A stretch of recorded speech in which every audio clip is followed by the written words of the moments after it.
નો લાભ મળે છે। એવી જ રીતે સિવિલ હોસ્પિટલની લગભગ 80 વીઘા જેટલી જમીન એક્વાયર કરી અને સિવિલ હોસ્પિટલ બનાવી, તો એના હિસાબે આજે અમરેલીને મેડિકલ કોલેજનો લાભ મળે છે। અને એ વખતે જીવરાજ કાકાને કોઈ કામ માગવા જવું નહોતું પડતું કે કેવું નહોતું પડતું।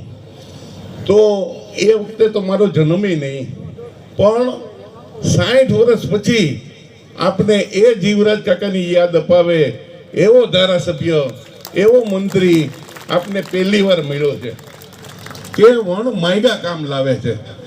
હું નથી માનતો કે કુકાઓમાંથી કોઈ એમ કીધું હોય કે કૌશિકભાઈ અમારા તળાવ ઊંડા ઉતારો, કારણ કે આપણા કોઈ ધારાસભ્યએ, આપણા કોઈ મિનિસ્ટરે, આપણા કોઈ સંસદે એક તળાવ ઊંડું નથી ઉતાર્યું આજ સુધીમાં, અને એના આપણે સૌ સાક્ષી છીએ।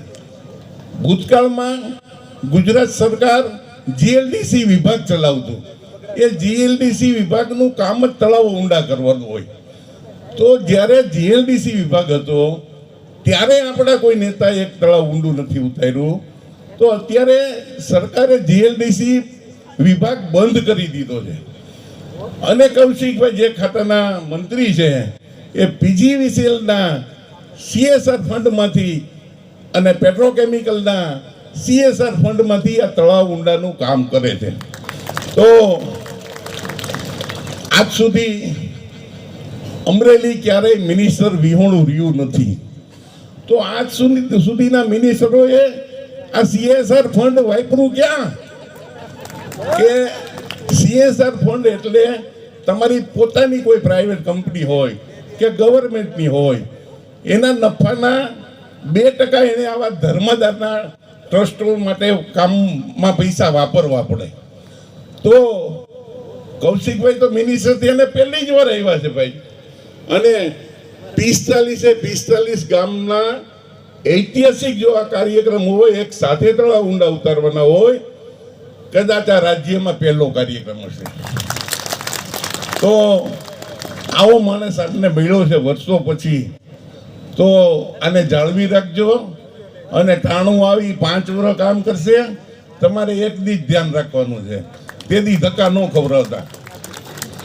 અને આવા અનેક કામો હજી એની નેમ છે। અમરેલી જિલ્લા, અમારા આ વિધાનસભામાં ટોટલ 115 તળાવ છે, એટલે 115 તળાવ ઊંડા કરવાના છે। આજ સાચી ખેડૂતોનો ઊંડા હોય, તળાવમાં પાણી હશે તો તળ ઊંચા આવશે અને ખેડૂતોને 2 પાક આરામથી લઈ શકશે। એટલે કૌશિકભાઈ જે રીતે આ વિધાનસભામાં એને કામ કરવાની તક મળી છે, ત્યારે જે રીતે એ કામ કરી રહ્યા છે, મેં 40 વર્ષમાં આવો કોઈ રાજપુરુષ નથી જોયો। કોઈના વખાણું કોઈ બી કરતો નથી, જાહેરમાં મિનિસ્ટર હોય તો જેવું એવું મોઢે કહેવાની હિંમત ધરાવું છું।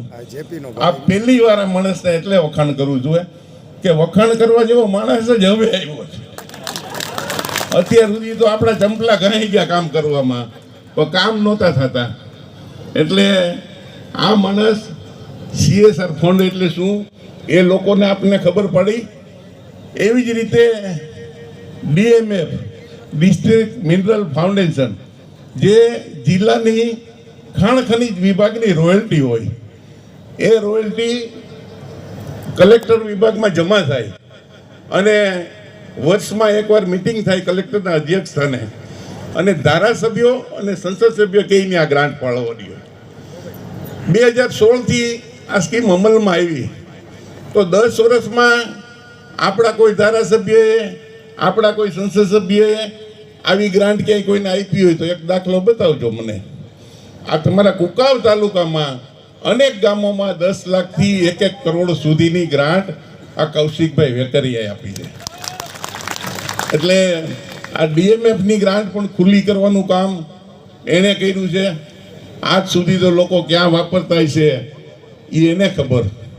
આવી જ રીતે એણે અમરેલી માર્કેટયાર્ડને પણ 5 કરોડ રૂપિયા DMF ગ્રાન્ટમાંથી આપ્યા છે। એ પણ ગુજરાતમાં પહેલો દાખલો છે. આવી રીતે એને જે લોકસેવાનું અને કામ કરવાનું જે જનૂન છે એ ગજબનું છે.